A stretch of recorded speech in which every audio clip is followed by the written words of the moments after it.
आप देख रहे हैं इंडिया न्यूज मध्य प्रदेश छत्तीसगढ़। मैं हूं आपके साथ अपूर्वा। बुलेटिन की शुरुआत करते हैं, लेकिन सबसे पहले आपको एक्सक्लूसिव इंटरव्यू दिखाते हैं दिग्विजय सिंह का, जो हमारे सहयोगी उदय प्रताप सिंह ने उनसे बातचीत करके ली। नमस्कार, मैं उदय प्रताप सिंह। आप देख रहे हैं इंडिया न्यूज और न्यूज एक्स। जुड़ रहे हैं हमारे संग एक्सक्लूसिवली वरिष्ठ कांग्रेस पार्टी के नेता दिग्विजय सिंह, जो भारत जोड़ो यात्रा का सफल शुभ आरंभ करके अब आ चुके हैं दिल्ली।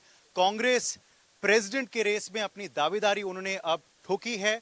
दिग्विजय सिंह जी हमारे संग जुड़ चुके हैं, बहुत बहुत स्वागत है पहले तो आपका। धन्यवाद एंड कांग्रेचुलेशंस, आप ऑफिशियली अब मैदान में आ चुके हैं आज। देखिए, ऑफिशियली आपका मतलब क्या है? There is nothing official about it. Congress party जो है ये लोकतांत्रिक दल है और हर पीसीसी डेलीगेट को चुनाव लड़ने का अधिकार है संविधान में, तो वो मैं चुनाव लड़ूंगा। तो ये गलत है वो लोग जो कह रहे हैं कि आपको आश्वासन मिला है, आपको आशीर्वाद मिला है गांधी परिवार का, इस वजह से आप आए हैं। बिल्कुल गलत है, बिल्कुल गलत है। मेरा स्वयं का निर्णय है ये। मीडिया में आप स्पष्टता से नहीं बोल रहे थे कि वेदर यू विल कम इन और नॉट। आपने कहा था 30 तारीख का इंतजार करिए, तो किस वजह से आपने ये फैसला लिया दिग्विजय जी? क्योंकि मैंने इस मामले में सोचा कि मैं चुनाव के लिए उपयुक्त हूँ। मैं विधानसभा 5 बार एमएलए रहा, लोकसभा में 2 बार सांसद के रूप में जीता, राज्यसभा मेरा सेकंड टर्म है। मैं जिला कांग्रेस कमेटी का महामंत्री रहा, फिर प्रदेश कांग्रेस कमेटी का डेलीगेट रहा, फिर प्रदेश युवा कांग्रेस का महामंत्री रहा, फिर मेंबर पार्लियामेंट बना और मुझे राजीव जी ने प्रदेश कांग्रेस का अध्यक्ष बनाया। फिर मैं एक बार 92 में फिर प्रदेश कांग्रेस कमेटी का अध्यक्ष बना और 93 में मैं चीफ मिनिस्टर बना। उसके बाद मैं एआईसीसी में महामंत्री रहा 2004 से लेकर 2017 तक।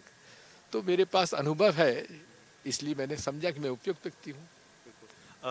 अब तक क्या आपकी बातचीत हुई है आलाकमान से, राहुल जी से, क्योंकि आप अभी केरल में ही थे, इसके बारे में सोनिया जी से?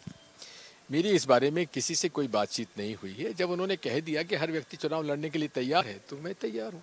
पार्टी की तरफ से क्या फीडबैक आ रहा है? Ever since you put in your nomination, people over here, Madhya Pradesh से भी बहुत लोग आ रहे हैं, पूरे देश भर से आ रहे हैं, क्या माहौल लग रहा है आपको? अच्छा लग रहा है। शशि जी से भी आपकी मुलाकात आज हुई। Was that a sportsman spirit? Shashi हमारे पार्टी के एक वो चेहरे हैं जिनमें आकर्षण भी है, युवा है, आर्टिकुलेट है और जिनका कि इंटरनेशनल एक्सपीरियंस भी है। इसलिए मैं समझता हूँ कि यदि वो चुनाव लड़ रहे हैं तो अच्छी बात है। तो हम दोनों एक ही विचारधारा के हैं, गांधीयन नेहरूवियन विचारधारा के हैं, और उस विचारधारा के लिए हम लोग लड़ाई लड़ते हैं और लड़ते रहेंगे। इंटरनल कोई फाइट नहीं रहेगी? बिल्कुल। इंटरनल फाइट तब होती है जब कहीं कोई विवाद हो। हमारे बीच में कोई विवाद नहीं है। अब जहाँ तक अध्यक्ष पद का सवाल है, हमारे लक्ष्य एक है, विचारधारा एक है।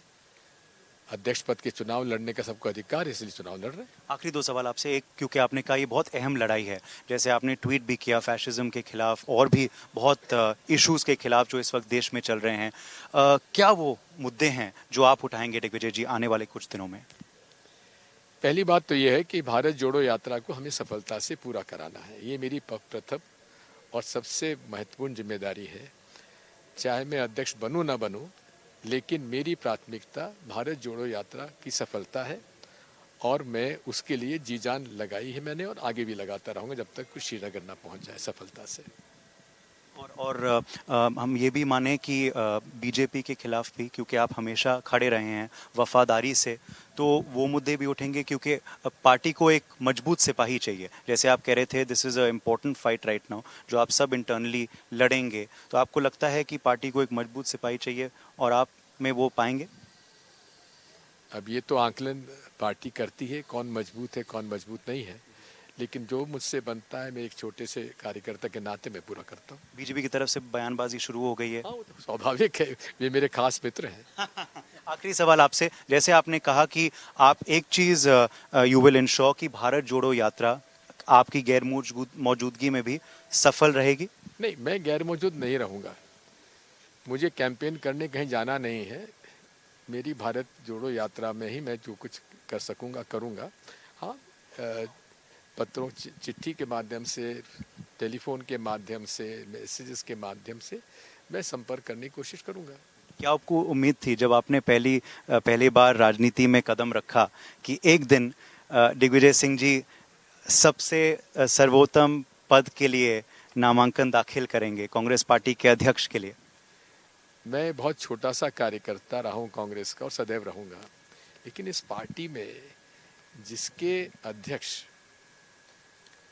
पंडित मोतीलाल नेहरू, गोपाल कृष्ण गोखले, लाला लाजपत राय, नेताजी सुभाष चंद्र बोस, पंडित जवाहरलाल नेहरू, महात्मा गांधी, ऐसे लोग जब रहे हो, उसका अध्यक्ष का पद यदि किसी व्यक्ति को मिलता है तो पूरे, मैं जिम्मेदारी के साथ इस बात को कह सकता हूँ कि इसके लिए किसको कौन सम्मानित में अपने आप को महसूस नहीं करेगा। वो जो एक व्यक्तित्व उनका रहा है, मैं तो उनके पैर के धूल के बराबर भी नहीं हूँ, लेकिन जो बन सकेगा मैं प्रयास करूंगा। और आखिर में अशोक गहलोत ने अब कह दिया है वो दावेदारी इस रेस में नहीं है। उस निर्णय को आप किस नज़रिए से देखते हैं, क्योंकि राजस्थान पे जो कुछ बीता है उससे पार्टी को कहीं ना कहीं शायद नुकसान हुआ है? इस बारे में उनका खुद का विवेक है, खुद का निर्णय है।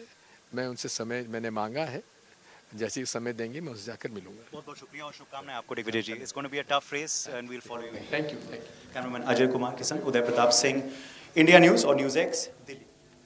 तो यहाँ रुकते एक छोटे से ब्रेक के लिए, जल्द हाजिर होंगे।